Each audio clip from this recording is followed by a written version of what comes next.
God, I don't really know how to start this. I feel tired in a way sleep doesn't fix. I wake up and everything looks the same, and I'm scared that this is just it. I keep telling myself to be patient, to be grateful, but honestly, I'm afraid. Afraid that years will pass and I'll still be standing in the same place, asking the same questions. Why does it feel like I'm trying so hard and nothing is moving?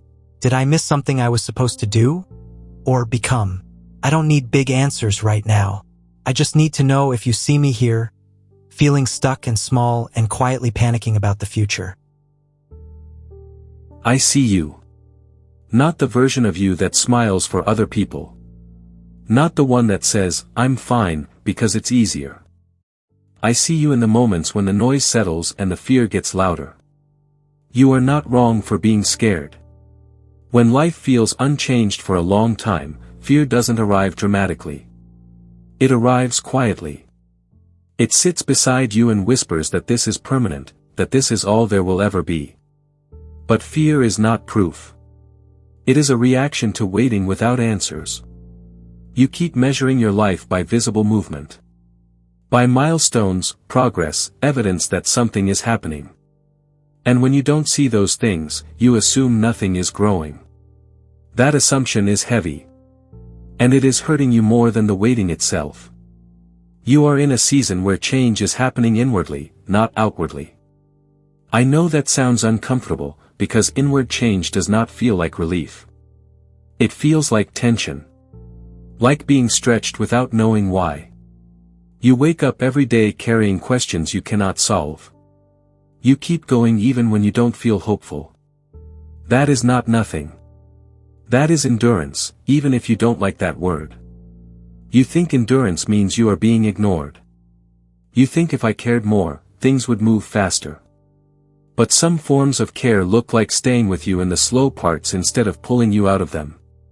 You are learning what it feels like to live without guarantees. And that is frightening. But it is also real. Most lives are not changed by sudden turns. They are shaped by long stretches where nothing makes sense yet. You ask if you missed something. If there was a door you were supposed to walk through and didn't. Listen to me carefully. Your life is not fragile in the way you think it is. It does not break so easily from one wrong step. You are still here. Still searching. Still honest enough to say you are scared instead of pretending you are strong. That honesty matters. You want certainty. You want reassurance that the story improves. I won't give you words that feel good but fall apart in the dark. I won't promise you timelines I won't explain. What I will tell you is this. Your life is not frozen. It is paused in ways you cannot yet interpret. Sometimes I allow stillness because movement would distract you from what needs to be faced. Not punished. Faced. There are parts of you that have been surviving on autopilot.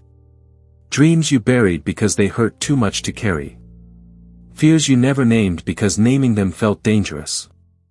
This season is forcing those things to surface. That is why it feels heavy instead of exciting.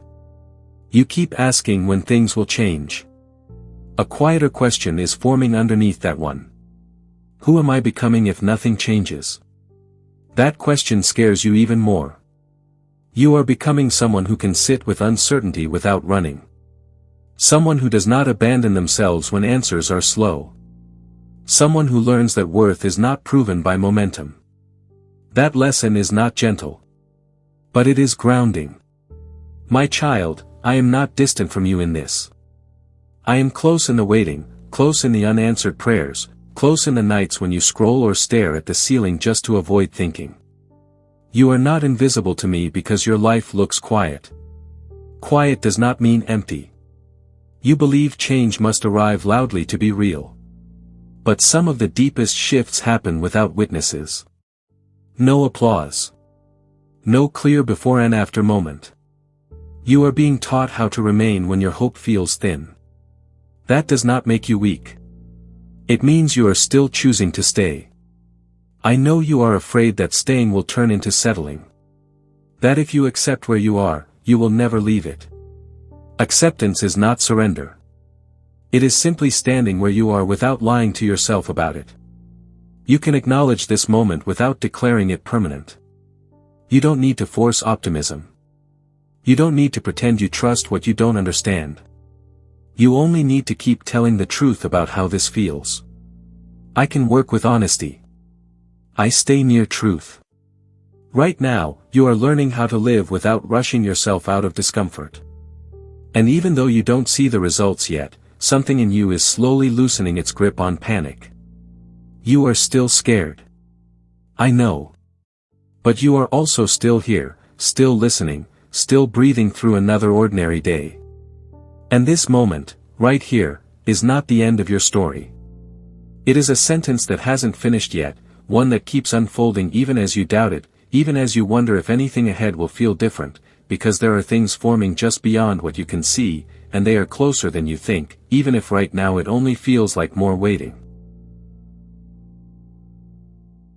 I don't know how to wait without feeling like I'm wasting my life. Every day feels like a quiet test I didn't study for. I watch other people move forward, make choices, change directions. And I keep wondering what's wrong with me that I feel so stuck between wanting more and being too tired to chase it. How do I know the difference between patience and fear? And how long am I supposed to stay here before it means something about who I am? You are not failing because you don't know how to wait well. Waiting exposes the parts of you that want control, and the parts that are afraid of making the wrong move. Of course it feels uncomfortable. Waiting removes the illusion that effort always equals clarity. You keep comparing your inside to other people's outsides. You see their decisions, their announcements, their movement. You don't see the nights they doubted themselves, or the compromises they didn't talk about, or the fear they carried quietly while appearing certain. You assume movement means courage. Sometimes it does. Sometimes it is just motion fueled by panic. You ask how to tell patience from fear. Fear rushes you away from yourself. Patience keeps you present, even when you don't like where you are. Right now, you are present. Uncomfortable, yes. But present. You are paying attention to your exhaustion instead of numbing it. You are noticing your longing instead of burying it. That is not stagnation. That is awareness. Awareness often comes before change, not after. You want permission to move, but you also want certainty that the move will be right. I understand that tension. But certainty is not the price of growth. Honesty is. Ask yourself quieter questions. Not, what if I fail? But, what am I avoiding because I'm scared of finding out who I am? Some of your tiredness is not from doing too much. It is from carrying unspoken pressure. The pressure to have a clear path. The pressure to prove your life is meaningful. The pressure to not disappoint an imaginary audience. You don't need to earn your right to exist by progressing at a visible pace. This season is asking you to listen instead of perform. To notice what drains you instead of pushing through it. To admit that some versions of success you were chasing were never really yours. That realization hurts. Because letting go of imagined futures feels like loss, even when they were hurting you. You are not behind. You are untangling. Untangling feels slow because it is deliberate. You cannot rush clarity that requires honesty. You worry that staying here too long will define you. But this place is not your identity. It is a passage. And passages are meant to be walked through, not admired or rushed. My child, I am not watching you from a distance, waiting to see if you get it right. I am near enough to hear the questions you don't say out loud. Near enough to feel the weight you carry when you tell yourself to just keep going. You are allowed to rest without quitting. You are allowed to pause without giving up your future. You think change must announce itself with confidence. But often it begins as discomfort you can no longer ignore. That restlessness you feel is not a flaw. It is information. Something in you knows that the way things have been is not sustainable. That knowledge is not rushing you. It is preparing you. You don't need to know the full path. You only need to notice what feels deadening and what feels quietly alive. Alive does not always feel exciting. Sometimes it feels honest. Sometimes it feels relieving instead of impressive. Pay attention to what brings a small sense of relief, not just what promises a big transformation. You are afraid that if you stop striving, you will disappear. But striving is not the same as living. And rest is not the same as quitting. There is a difference between giving up and loosening your grip. Right now, I am teaching you how to loosen your grip without losing yourself. You have been measuring your worth by productivity, by direction, by proof. Those measures are fragile. They collapse the moment life slows down. I am offering you a steadier foundation. One that does not disappear when your plans do. This does not mean your life will remain unchanged. It means the change will not be forced or performative. It will come from alignment, not pressure. You don't have to announce your next step yet. You don't have to explain your pace. You don't have to justify your uncertainty. Stay honest. Stay present. Stay willing to notice what this waiting is revealing. The fear that your life will never change is loud right now. But it is not the deepest voice in you. There is a quieter one learning to trust that movement can be gentle, that timing can be personal, and that becoming does not always look like rushing forward, even as the days pass and you sit with the unknown a little longer, feeling both the ache and the quiet shift happening beneath it, the kind that doesn't show itself yet but is already shaping what comes next. You don't feel that shift clearly yet. It's subtle. Easy to dismiss. But it's there, showing up in small ways you almost overlook. You pause before forcing yourself into things that drain you. You notice when your body says no, even if you don't always listen. You are starting to tell the truth to yourself in quieter moments. That is change. Not the kind you post about. The kind that rearranges you from the inside. You've been afraid that if your life doesn't change soon, it means it never will. But time is not a verdict. It's a process. You are not being tested for how long you can endure misery. You are being invited to understand yourself without running. I know that sounds slow. And right now, slow feels threatening. Because you're tired of holding uncertainty. But rushing wouldn't free you. It would only give you something new to outrun your fear with. You've learned how to keep going even when you're scared. Now you're learning how to stop pretending you're not. That matters more than you think. You are afraid that nothing will change because nothing dramatic has happened yet. But dramatic moments are not the only ones that shape a life. Some lives are altered by quiet decisions no one else notices. Like deciding not to abandon yourself just because you're unsure. Like staying curious instead of collapsing into bitterness. Like choosing honesty over numbing. These are not small things. They just don't announce themselves loudly.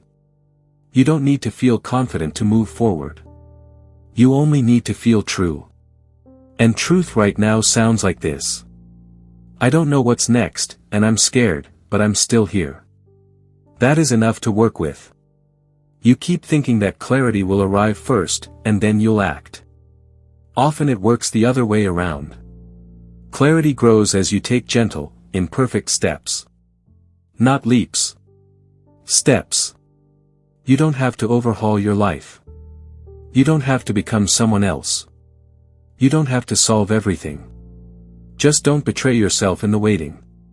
When something feels wrong, listen.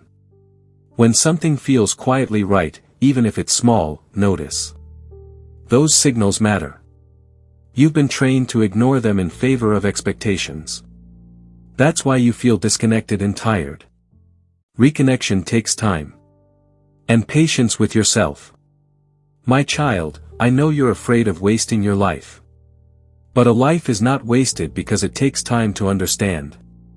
It's wasted when you stop listening to yourself altogether. You haven't stopped. Even now, you're listening. I am not asking you to like this season. You don't have to call it beautiful or meaningful yet. You can just call it real. Real is enough for now. You are allowed to grieve the version of your life you thought you'd have by now. Grief does not mean failure. It means you cared. Let that grief move through you instead of hardening you. You don't need to compare your pace to anyone else's. Your life is not a race with shared checkpoints. It is a relationship you are learning how to stay present in. Some days will still feel heavy. Some mornings you'll wake up afraid again. That doesn't erase the work being done. Fear revisits. Growth continues anyway. You won't wake up one day suddenly fearless and certain. Change rarely arrives like that. It shows up as slightly more honesty. Slightly more self-trust. Slightly less panic when things feel unclear. One day, you'll look back and realize you didn't stay stuck. You stayed attentive. And that made all the difference. For now, breathe where you are. Not because everything is okay. But because you're allowed to exist without having it all figured out. You are not late. You are not broken. You are not invisible. You are in the middle of becoming someone who can live without constantly needing proof that they're doing life right. That becoming is quiet. It doesn't rush. It doesn't shout. It just keeps unfolding, moment by moment, even when you're scared, even when the days look the same, even when you're unsure whether anything is really changing at all, and in that unfolding, you are held, not by certainty, but by presence, by honesty, by the simple truth that you are still here, still listening, still allowed to take your time.